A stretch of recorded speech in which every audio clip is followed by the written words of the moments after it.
And I'm just going to start off by playing the initial matinee sequence, and it goes through here. Has a nice look at the bass. Goes through this post-processing volume, adjusting the blur and screen color, and then it comes right in.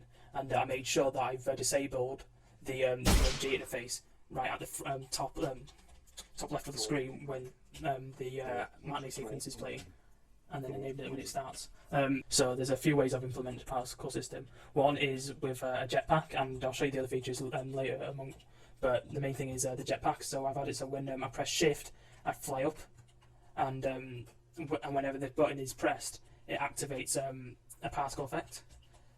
The other way I've implemented it is with a helmet. So when I equip the helmet, it gives a little puff of steam as particles when I take it on, symbolising like the change in pressure of the helmet.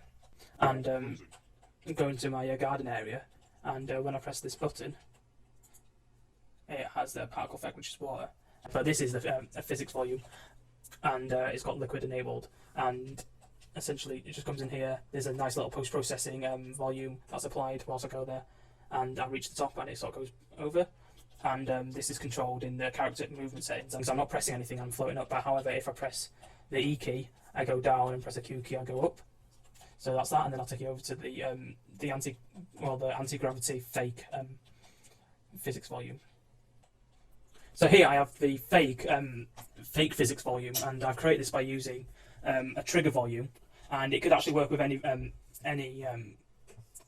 sort of volume, but the trigger is good because it has no actual mesh components.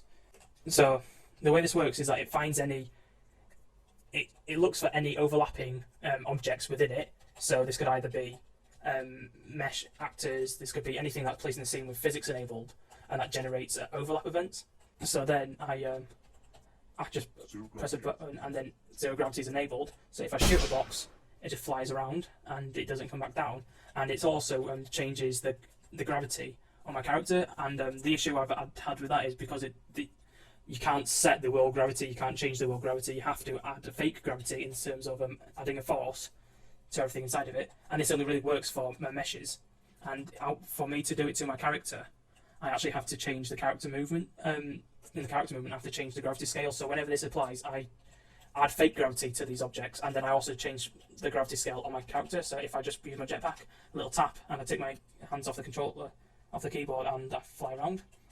And it's only if I go to the walls that it pushes myself down.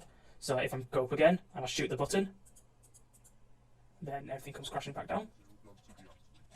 Yeah. So some difficulties I had with that is that physics volumes as requested towards a specification doesn't really fit my themes. I don't want the character movement to be changed drastically. I just want the zero gravity to work.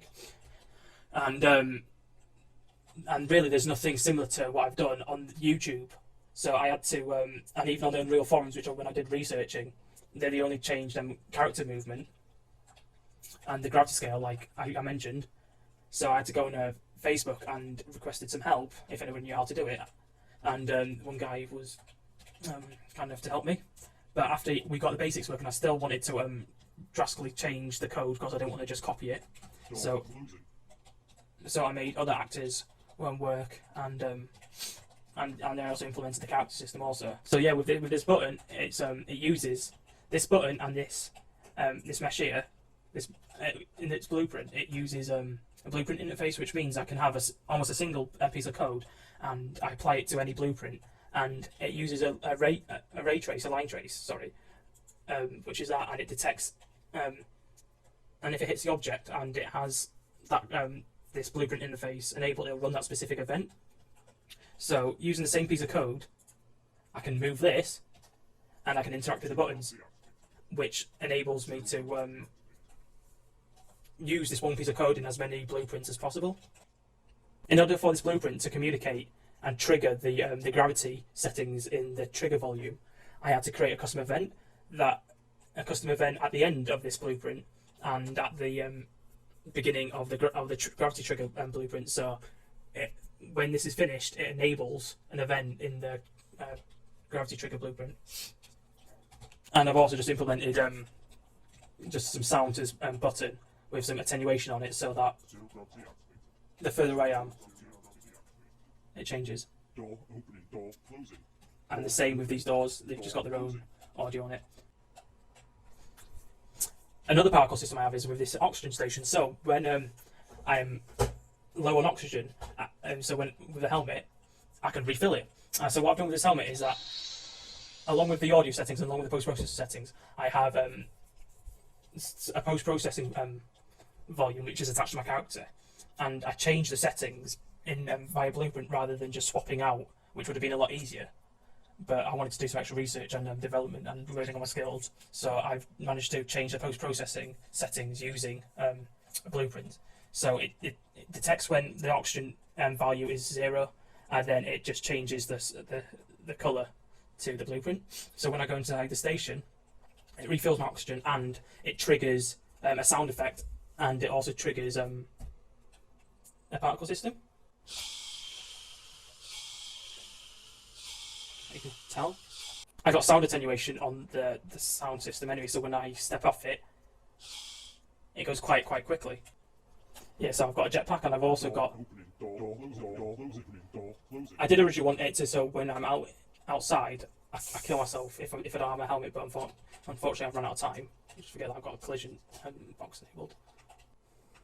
So this volcano here has got post-processing volume, and I've increased the blend distance of the post-processing to quite large, so this effect comes in quite quickly. No, sorry, not quite quickly, quite slowly, and it strengthens over the further I get. And on top of it, I have this little capsule that fills up my hydrogen in the top left corner. So when I go over it, just jump, it fills up. I'll just talk about the terrain now.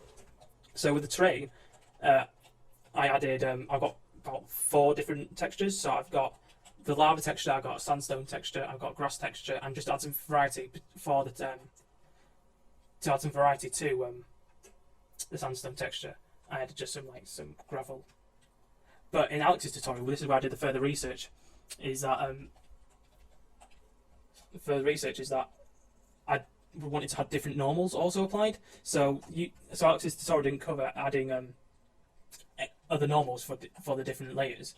So I didn't really spend much research. I just tinkered around with it and copied and pasted the layer blend and just plugged it in with the same names to the normal map, and it seemed to work. So all the ground materials have the same normal map, apart from the grass. And with the lava, I added a panna texture coordinates that makes it travel one direction. Unfortunately, it only works in this direction. I've yet to figure out how to make it flow in all directions.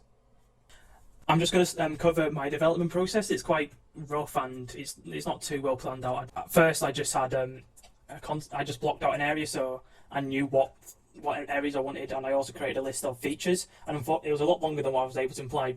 But I had a priority list also, so the things I really wanted that was feasible and that fit the design spec, fit the brief, I only chose, with adding a few little extra things also. My experience with Unreal is similar to the Outer Stencil, that at first I found it quite hard to get my head, not to get my head around it, but to know how to achieve what I wanted. And so with Unreal, getting the right blueprint events actions, and with Stencil getting the right code snippets, and but I found that Unreal has less errors, and even I had a few big errors like light mass volumes and some other things. They were quite easy to fix, and all the smaller errors were just, it either told me what's wrong or I knew straight away how to fix it. And whereas with Stencil, something would happen and I wouldn't quite know how to fix it or how to make it better, and I just couldn't really understand why something wasn't working, whether or not that was an actual error or just my lack of knowledge of how to achieve it. I also found that in Unreal there's less maths, so it's more of just getting values from objects, and it was quite easy to plug in predefined values into something to get a value, whereas in Stencil I had to create a lot of attributes and set a lot of my own values to achieve things.